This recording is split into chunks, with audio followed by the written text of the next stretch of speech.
So TJ, we've got new technicians coming into the industry, many of which have not had any access to structural welding. As we look at the fact that there is a difference between a plug weld and a stitch weld in the mag weld realm, what are some of the differences in the setup of each one of those welds? Well, the technique is going to differ between, say, a stitch weld and a plug weld, but the machine settings will be kind of similar as long as the material thickness is within the same range.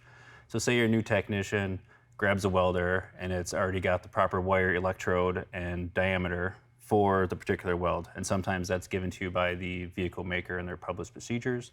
Sometimes the welder will have a chart on it to get you in the ballpark.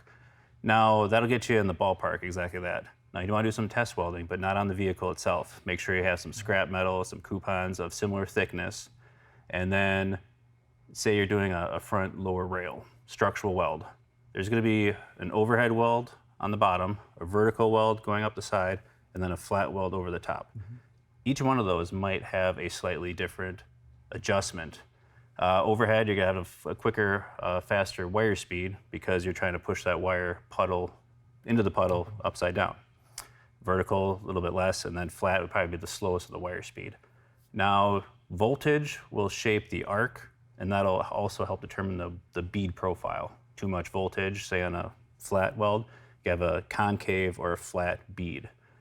You want to lower the voltage to get the right profile. Now, if you have too little, that'll be too much